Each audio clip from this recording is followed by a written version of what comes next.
Escândalos culminando ontem na ordem de prisão contra o jovem William Kennedy Smith, acusado de violentar uma mulher. O repórter Paulo Henrique Amorim revela o lado escuro da família Kennedy. A kiss of the hand may be quite continental, but diamonds are a girl's best friend. Nada mais parecido com Kennedy do que outro Kennedy. Grow old and we all lose our charms in the end. Tem sempre uma mulher no meio da história. Rocks don't lose their shape. Diamonds are a girl's best friend. Marilyn Monroe passou de John Kennedy, o presidente da República, a Robert Kennedy, o ministro da Justiça. Depois deles, ela morreu. O patriarca da família, Joseph Kennedy, produziu uísque durante a lei seca sob a proteção do líder mafioso Frank Costello. Ficou muito rico e namorou a Marilyn do seu tempo. A irresistível Gloria Swanson, a estrela do antológico filme Sunset Boulevard. Com a desculpa de produzir um filme dela, Joseph levava a Gloria para a casa de praia em Palm Beach, na Flórida. E a mãe dos Kennedy, Rose, fingia que acreditava naquela ligação apenas empresarial. Fingia com tal perfeição que Swanson uma vez disse assim: ou Rose é uma idiota, ou é uma santa, ou então é uma atriz melhor do que eu. As histórias dos Kennedy nem sempre terminam com uma piada. Depois de uma festa animada, o jovem senador Edward Kennedy, bêbado, resolveu dar uma carona para a secretária. Ao atravessar uma ponte da ilha Chappaquiddick, o carro caiu dentro d'água. Ela, Mary Jo Kopechne, morreu afogada. Ele se salvou. E levou 10 horas para contar à polícia o que tinha acontecido. E contou de tal forma que ficou em liberdade. Isso foi em 1969. Slammin'. Slammin'. Hoje, há um Kennedy envolvido com uma moça bonita, tem bebedeira, na beira da praia, carona de carro e a suspeita de um crime. Só que William Kennedy Smith pode ter um destino diferente de Edward, do tio, depois de Chappaquiddick. Dessa vez, a vítima sobreviveu e pôde contar a sua versão da história. A versão da moça para a polícia foi a seguinte: na madrugada de sexta-feira da Paixão para sábado de Aleluia, ela e o William vieram aqui para a praia, para esse lugar aqui da praia. Aí o William disse que queria cair na água. Começou a tirar a roupa, ficou nu e foi para a água.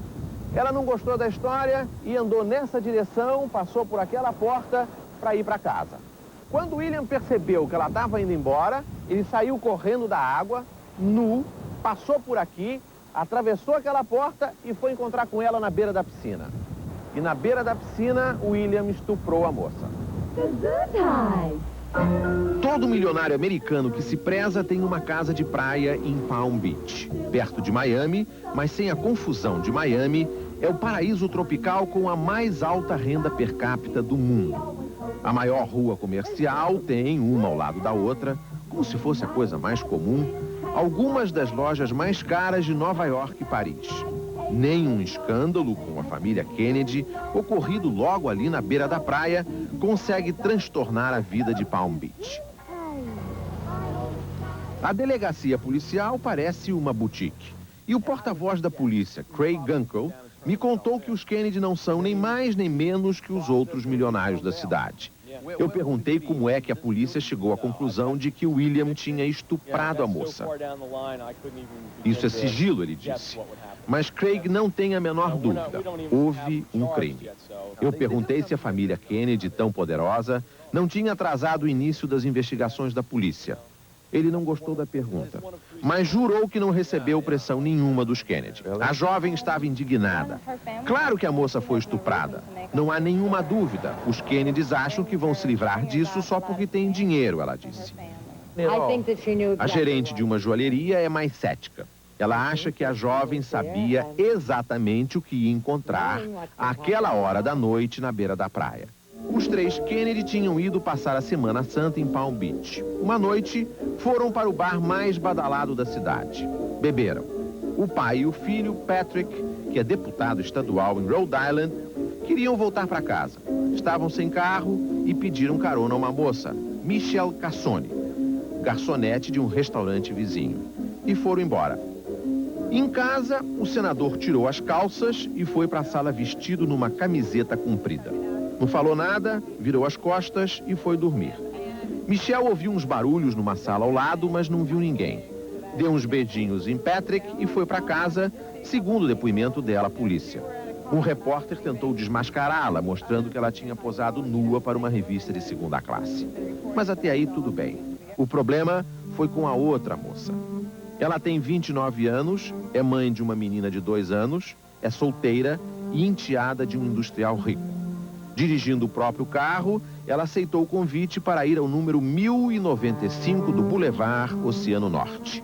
A mansão dos Kennedy tem 6 suítes completas e vale por baixo $1 bilhão de cruzeiros. Segundo ela, foi William quem teve a ideia de ir para a beira da praia ver o sol nascer. Aparentemente, tudo não passaria de mais um episódio de uma noite divertida. E provavelmente tudo estaria esquecido hoje se o pai de William, Stephen Smith, casado com Jean, uma irmã de John, não tivesse morrido. Era ele quem apagava os rastros da família Kennedy. Margaret Ann é a dona do O Bar, onde tudo começou. Ela me contou que os Kennedy e as amigas estavam se divertindo muito. O senador, aliás, ela diz, é um bom amigo da casa. Eu perguntei se ela estava lá na sexta-feira fatídica. Ela me disse que, como era sexta-feira santa, ficou em casa. Ela própria não acreditou na mentirinha e riu. Depois me contou que naquela noite havia uma outra celebridade na casa, Ivana Trump, ex-mulher do milionário falido Donald Trump. Os Trump, é claro, têm uma casa na cidade. Pelo acordo do divórcio, Donald autorizou Ivana a usar a casa 1 mês por ano. Eu perguntei se o senador Kennedy, que também é divorciado, tinha conversado com Ivana Trump naquela noite. Margaret Ann não disse nem que sim, nem que não. O que se vê no O Bar, se esquece. Aqui em Palm Beach se diz que quando o diabo não tem nada para fazer, ele vem ao O Bar. É um bar de tradição, os Kennedy são muito conhecidos aqui. Ted Kennedy, por exemplo, senta sempre no bar, pede uísque Chivas Regal, dose dupla, com gelo, sem água. Nesse bar aqui, rapazes que têm dinheiro há muito tempo vêm se encontrar com moças que estão há muito tempo sem dinheiro. Edward, o irmão mais moço de John e Robert, tem o hábito de se portar mal em público. Uma noite, no sofisticado restaurante La Brasserie de Washington, ele agarrou uma garçonete. Jogou ela em cima de um colega, um outro senador, depois se jogou por cima e ficou roçando na moça. Outra vez, também no Brasserie, ele e uma advogada de uma empresa de lobby estavam numa sala reservada. A certa altura, cederam à tentação no tapete vermelho. Foram surpreendidos embaixo da mesa pela garçonete que foi servir o café. Edward não é o Kennedy mais mulherengo. Quando John Kennedy foi assassinado em Dallas, em novembro de 63, constatou-se que a segurança da Casa Branca naquele governo estava mais preocupada em evitar que a opinião pública descobrisse as aventuras amorosas do presidente da República do que em evitar um atentado. Em torno da piscina da Casa Branca, no governo Kennedy, houve muitas festas, com moças nuas em pleno dia. Havia um par de louras que faziam parte de um suposto pool de secretárias que iam servir o presidente no turno da noite.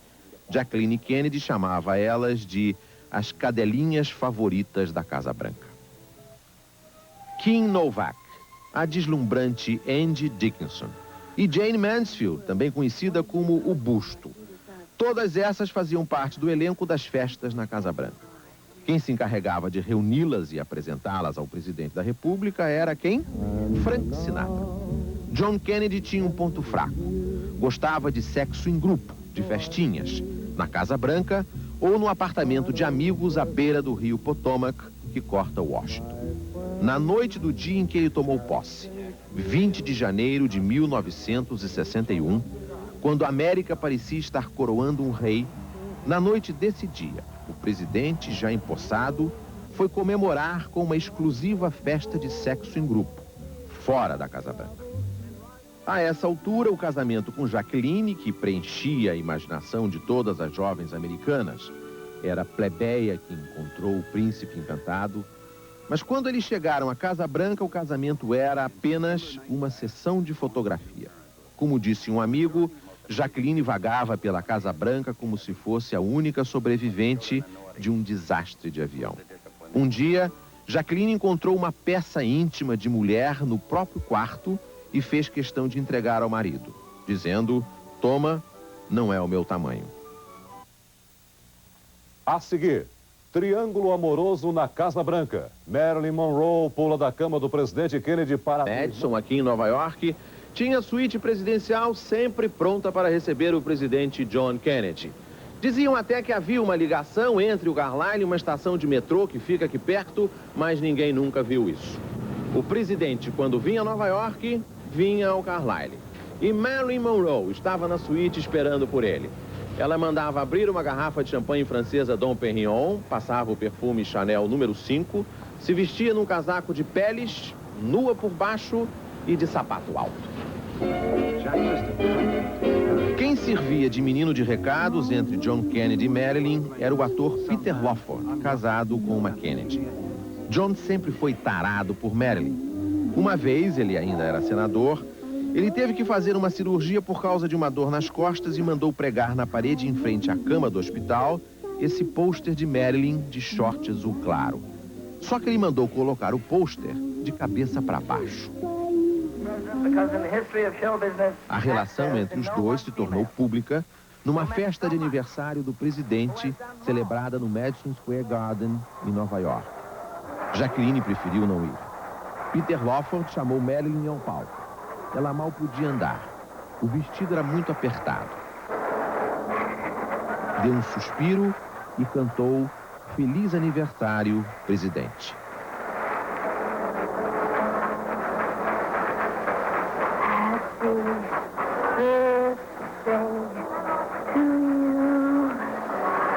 Happy birthday to you.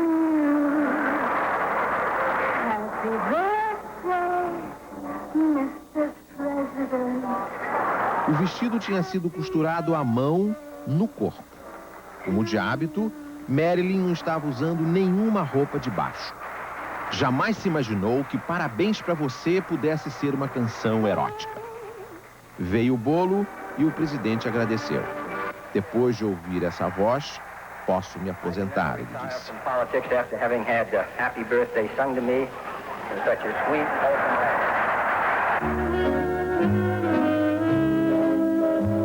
Mas a partir daí ele se deu conta de que precisava se afastar de Marilyn. O risco político estava transformando o sonho de adolescente num pesadelo. Marilyn começou a ligar para a Casa Branca. Insistia, queria falar com o presidente.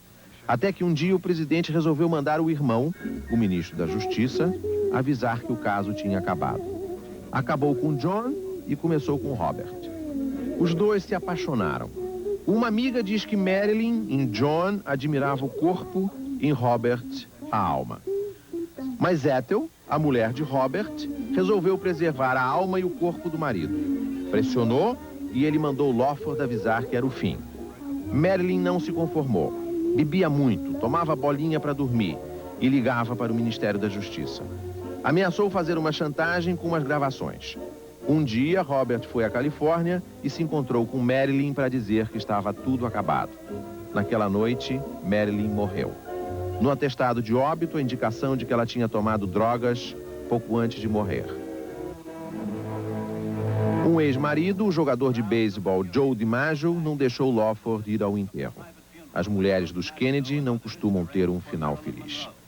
Depois que o presidente Kennedy foi assassinado, Jacqueline procurou se afastar um pouco da família.